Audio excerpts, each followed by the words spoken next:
Thokozani bantwana bethongo, ngiphinde ngibonge futhi umusa nothando ukuthi nibuye lama video. Ngithi uNkulunkulu anibusise ngalokho. Engathi konke enikufisayo kungaba impumelelo. Sesiside isikhathi ngigcinile ukuphosta ama-video, kodwa-ke ngithe ake nginikhumbule. Ngiphinde nginithi nginikeze kancane imithi nani nikwazi ukuy'philisa. Ningadiphendile kakhulu ey'nyangeni, kepha nani nikwazi ukuyigayela kulaba abanamandla ukuthi abayigayele.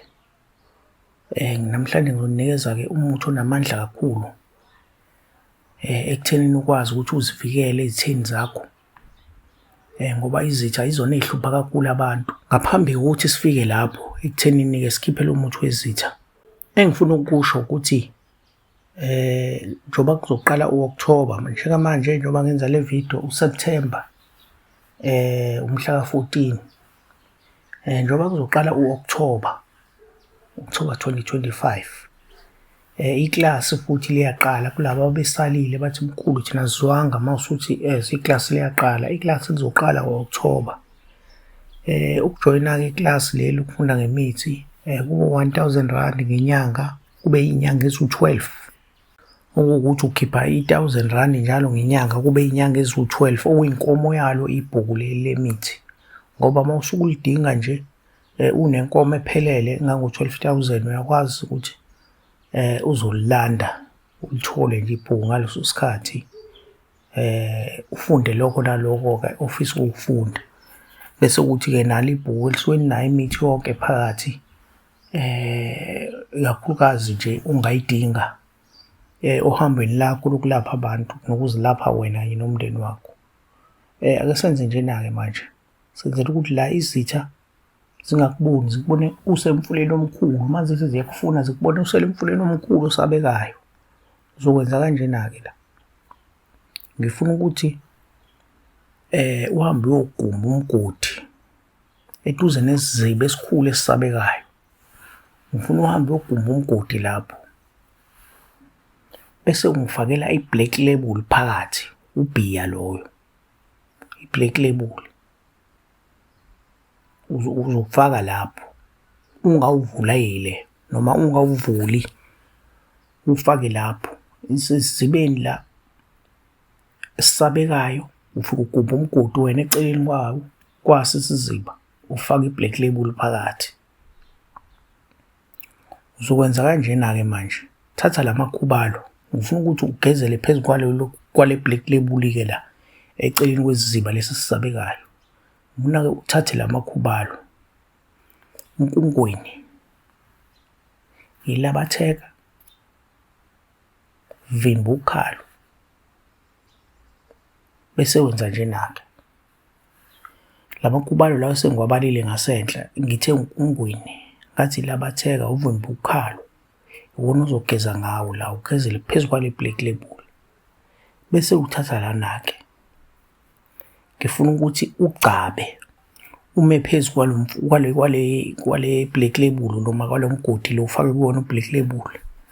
Uzocaba ngalo muthi-ke, usebenzisa udakwa, usebenzisa umuthi ekuthiwa umzungezi, usebenzisa umuthi ekuthiwa umpikayiboni, usebenzisa umuthi ekuthiwa yihlehlanyova, usebenzisa umuthi ekuthiwa umayime, usebenzisa umuthi ekuthiwa umbhadlanga, usebenzisa umuthi ekuthiwa umaguqu, usebenzisa umuthi ekuthiwa umhlanga, usebenzisa umuthi ekuthiwa utshani bezwe, usebenzisa umuthi ekuthiwa uziziba, usebenzisa umuthi ekuthiwa umanzini, usebenzise inyongo yedada lesiziba. Isilwane leso, idada, ngiyalazi idada, kodwa khona idada-ke lesiziba, usebenzisa inyongo yalo-ke. Bese ungitholela ikhanda lenyengelezi, uthola uphisi nje wekhanda lenyengelezi. Bese uthola umlutho, uthola umuthi ekuthiwa umadida, uthola umuthi ekuthiwa ufasimbe.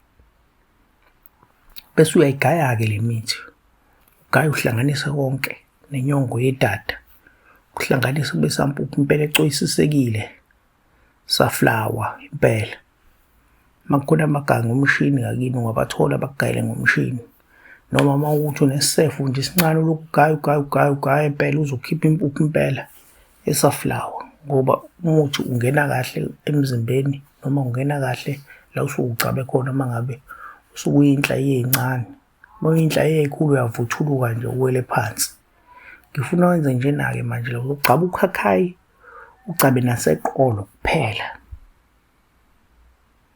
Black Label njalo ngithe wenze sure ukuthi awuyivulile lapha lesikhathi uyifaka lapha emgodini. Izitha mazikufuna uzonyamalala zizongakuboni. Uma kwenzeka zikubona zizobona engathi uphakathi esizibeni esabekayo. Lo muthi unamandla kakhulu impela uma usufuna izitha impela sigcine zingakutholanga, zikufuna nje zingakutholi ngoba njalo uma zikufuna noma uma sezikubona eduze kwazo useduze kwazo ubona unyamalala uphele. Uma kwenzeka zikubona engathi uphakathi esizibeni lesi esabekayo. Khumbula ukuthi ngithe uzofika esizibeni esabekayo umbe ufake i-Black Label ungayivulanga. Ngathi uzothatha amakhubalo lawa ayithe unkungwini ilabatheka novimba ukhalo ugeze ngawo. Geza kuphi kuwona lo mgodi lo ufake kona i-Black Label, ugezela phezu kwayo i-Black Label. Ngathi-ke thatha la makhubalo lawa, ngathi thatha udawa, umzungezi, umbikayiboni, ihlehlanyova, umayime, umbadlanga, umaguqu, ngathi umuthi ekuthiwa umhlanga, ngathi umuthi ekuthiwa utshani bezwe, ngathi umuthi ekuthiwa uziziba, ngathi umuthi ekuthiwa umanzini, ngathi inyongo yedada lesiziba, ngathi ikhanda lenyengelezi. Uzothola uphisi kulona ikhanda lenyengelezi. Ngathi thatha umlutho, ngathi thatha umadida, ngathi thatha ufasimbi, ngathi kithi mina gcaba ukhakhayi naseqolo kuphela. Ngithi uNkulunkulu anipha amandla kona konke enikufisayo. Makukhona imibuzo eninayo niyangithinta ocingweni, inamba ihlezi ikhona la. Niyangifonela noma ningi-WhatsApp. Uma ungangitholanga ngefonini ungadinwa, ngivane ungi-WhatsApp ngiyophendula ku-WhatsApp ngoba u-WhatsApp uhlala ukhona, kodwa i-miss call angibuyele emuva noma angifoneli back inamba ekade-ke yangifonela noma ku-miss call, cha angifuni. Uma usuke ubona umuntu ekufonela back ethi umkhulu Dumisa kuyena, mina ngiyifonela inamba back noma ungasenda i-message ngeke ngikufonele back ngaphandle uma ukuthi ngikuyalela indlela noma uyaduka mhlawumbe uyeza kwamkhulu Dumisa ngisengakufonela-ke back mhlawumbe uzothi uyangifonela bese uyanqamuka kufonele back ngithi hhayi ngikunikeze-ke indlela kahle. Ngithi uNkulunkulu anibusise aniphe amandla niphile nje kona konke enikufisayo ngathi ngabe impumelelo. Amen.